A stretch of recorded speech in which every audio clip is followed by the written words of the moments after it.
Assalamualaikum warahmatullahi wabarakatuh. Kami dari kelompok 2 ingin mempresentasikan hasil kerja kami yaitu submerged art building. Di kelompok 2 ada NBI 20, Magwan Abdillah, NBI 75, ada Tegar Aditya Ari Kristanto, dan NBI 76, Ibrahim Hasyim Arya Maulana. Pengertian submerged art building. Submerged art building atau las busur terendam adalah sebuah proses las busur listrik terumpan yang bekerja secara otomatis. Proses las ini dipatenkan pada tahun 1935 oleh John F. Kennedy dan Rothmund, menjadikan proses las SAW proses pengelasan otomatis pertama yang berkembang di industri. Memiliki mekanisme kerja yang mirip dengan pengelasan semi otomatis seperti FCAW dan GMAW. Arus listrik yang disuplai dari trafolas digunakan untuk menyalakan busur listrik dan menghasilkan panas. Lalu kawat las yang diumpankan secara terus-menerus ke dalam kawah las oleh wire feeder. Proses tersebut terjadi di bawah rendaman pasir silika yang berfungsi sebagai flux. Seluruhnya berjalan secara otomatis melalui pengaturan yang terdapat pada trafolas yang secara umum mengatur tegangan arus listrik atau ampere, tegangan listrik, voltage, dan laju pengelasan atau travel speed. Gambar dan bagian-bagian mesin. Berikut merupakan gambar dari submerged art building. Dan bagian-bagiannya yaitu flux hopper adalah komponen mesin SAW yang berfungsi sebagai penampung pasir flux serta mengumpankannya ke dalam kawah las. Infused flux recovery tube adalah bagian yang berfungsi untuk mengumpulkan bagian flux yang tidak mencair menjadi slag. Elektroda wire reel adalah bagian yang berbentuk gulungan yang berguna untuk menampung gulungan filler metal dan mengarahkan kawat tersebut ke arah pengumpan untuk diumpankan. Dan gulungan kawat las yang memiliki diameter kawat antara 1,6 mm hingga 6 mm. Kawat las ini juga tersedia versi puntirnya yang berfungsi untuk meniru gerakan ayunan pada proses las manual. Dan yang terakhir, voltage and current control atau trafolas berfungsi sebagai pengatur arus dan tegangan output yang dibutuhkan untuk pengelasan busur listrik. Selanjutnya akan dilanjutkan oleh teman saya.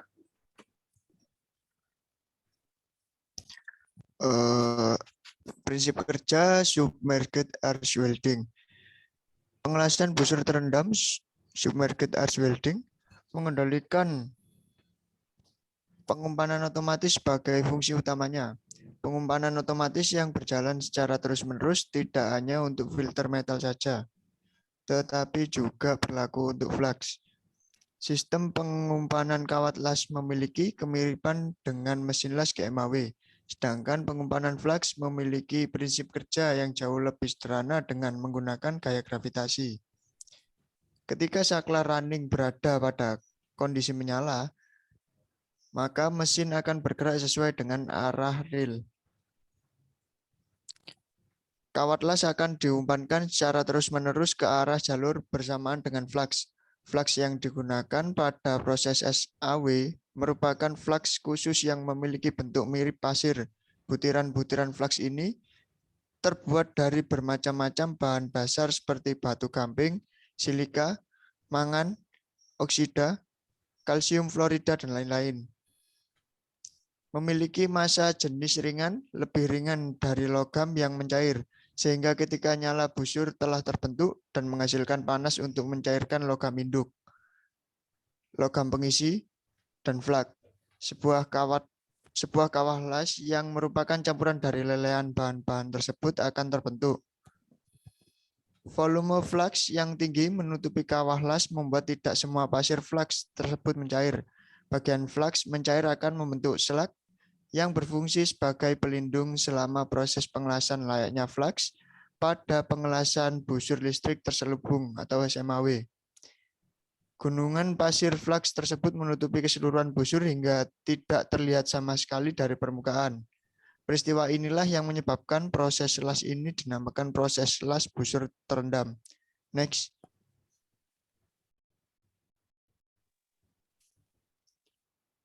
Berikut jenis-jenis cacat las yang dapat terjadi.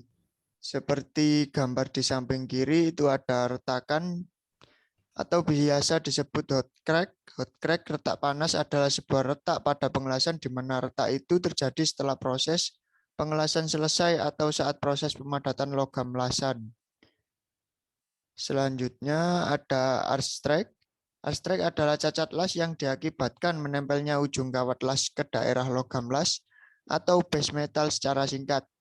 Biasanya hal ini tidak sengaja oleh tukang las. Selanjutnya ada gumpalan-gumpalan kasar atau biasa disebut oversparter, adalah percikan las. Sebenarnya jika sparter dapat dibersihkan maka tidak termasuk cacat las. Namun jika jumlahnya berlebih dan tidak dapat dibersihkan maka dikategorikan dalam cacat visual. Selanjutnya akan dibacakan oleh teman saya. Next.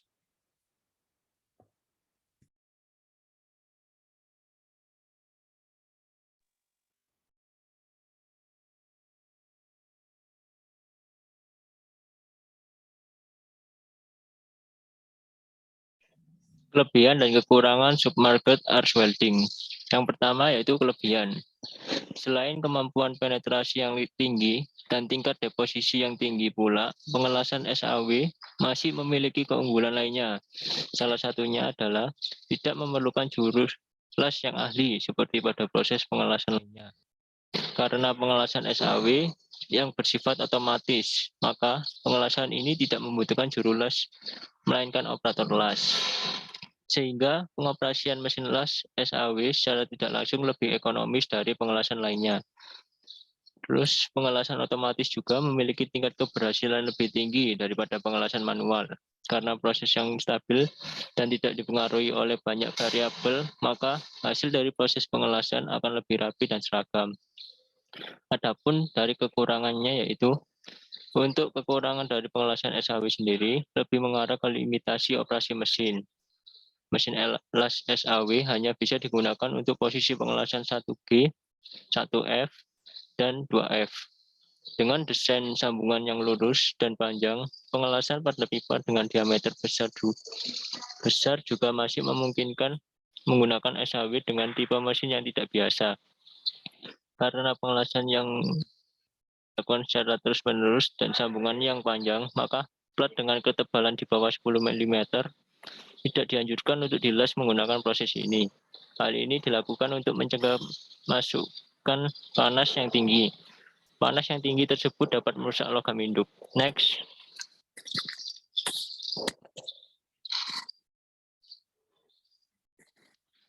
Nah, di samping yaitu contoh produk hasil dari Schlumberger arch welding.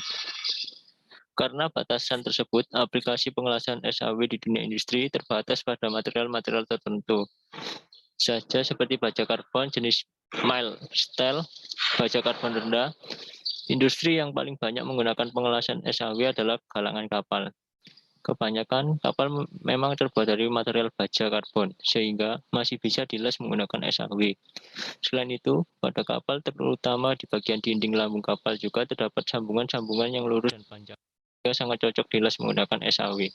Next, Mas. Sekian presentasi dari kelompok kami. Apabila ada kekurangan atau salah kata, kami mohon maaf. Terima kasih. Wassalamualaikum warahmatullahi wabarakatuh.